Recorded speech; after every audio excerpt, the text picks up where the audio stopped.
Bonjour tout le monde, update sur BTC. On a eu une belle correction qui nous a amené là, jusqu'ici à quoi? C'est 41 000, 42 000. Un wick très rapide en sortant de notre zone de support. Je crois que la correction elle est terminée. Pourquoi? Parce qu'on a un très gros wick de volume ici.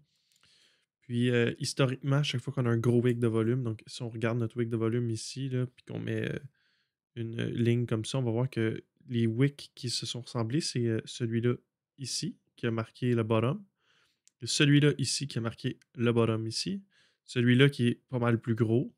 Puis encore une fois, là, si on continue de le comparer, là, on va voir que toutes les fois qu'il y a un gros wick, ça marque un bottom. Donc, gros wick, bottom. Même qu'on pourrait les mettre en daily pour aller chercher quelque chose de plus précis. Que ici, on a un on a un gros wick en daily. Gros wick en daily. Évidemment, on n'aura pas encore un gros wick en daily parce qu'il est en ce moment à 1h23 du matin. Puis à 1h23 du matin, vous comprendrez qu'il reste encore 22h30 à faire environ. En 22h30, si on a déjà les volumes de la journée précédente en 1h30, c'est excellent.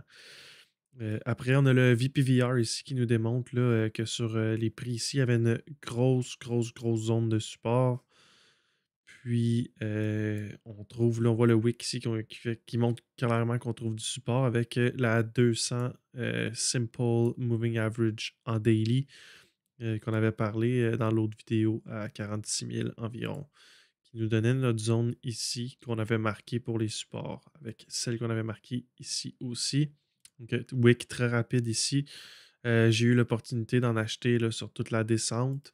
Je suis très content de mon coup. J'ai l'impression que ça va payer à long terme.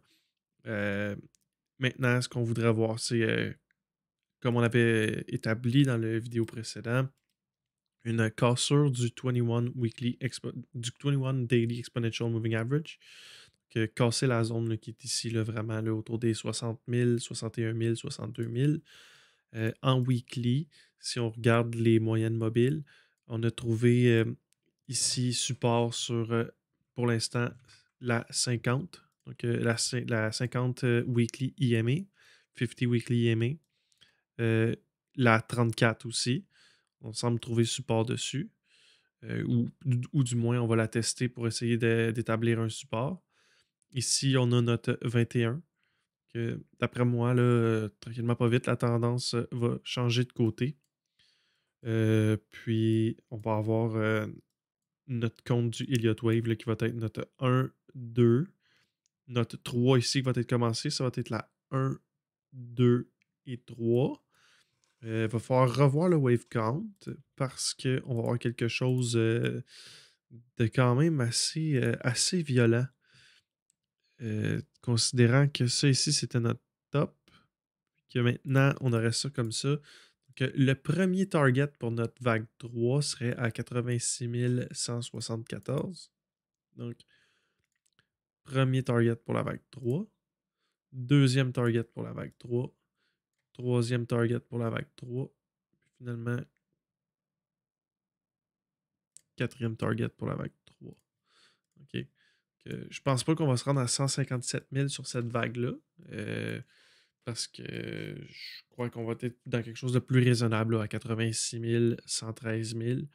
Puis qu'ensuite, là, ça va faire vague 1, 2, 3, mettons jusqu'à 113 000 ou 140 000. Correction en 4. Puis vague 5 va s'en suivre là, pour aller nous porter possiblement là, dans les niveaux ici. Là. Donc, ça serait fort probable là, un 180 000, 200 000. À ce sujet, je vais vous montrer quelque chose aussi là, que j'ai pu tester et constater. Je vais le faire avec un autre graphique.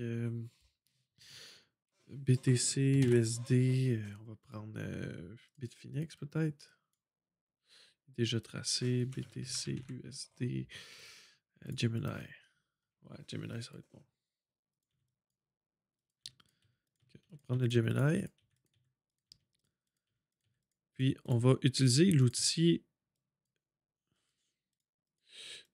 Ça, c'est en quand? Ça, c'est en 2016. On recule pas assez. Ça va prendre quelque chose où on peut assez reculer quand même, là. Sur Poloniex, peut-être. Ok, on va y aller avec le BLX, puis tant pis. Tant pis s'il y a des choses de tracées dessus. Tout ce que je veux vous montrer, c'est si on fait ça ici, puis qu'on utilise Fib Circles. Le Fib Circles, si on l'utilisait ici en top de vague 5, puis qu'on descendait jusqu'ici en bas, on pouvait établir notre prochain high ici. Voyez-vous? Le prochain high de l'autre Elliott Wave. Puis si on part en haut de cette Elliott Wave-là, puis qu'on descend jusqu'en bas, on va dire, on peut établir, encore une fois, à partir du mauve ici, le top de notre prochain 1, 2, 3, 4, 5 ici. Puis si on l'enlève encore, qu'on part d'ici en haut, le 5 ici, puis qu'on descend encore une fois jusqu'en bas, si on va chercher le point mauve, puis qu'on l'agrippe comme ça ici, ça nous donne un Bitcoin à 289 000. Donc, si les Fib Circles, la théorie des Fib Circles continue de se réaliser, un Bitcoin à 288 000, 280 000, quelque chose comme ça, ça va être notre top. Okay. Je sais que ça n'a pas l'air de ça avec les prix qu'on a là en ce moment, mais je crois que ça peut valoir la peine là, de buy ce dip-là, puis de holder, puis de holder, puis de holder, puis de holder. Il y a encore de l'argent à aller faire avec ça. Moi, vous savez déjà mon point de sortie, je regarde pour sortir autour de 80 000. Donc, ça va être pas mal ça, puis je vous souhaite une bonne journée.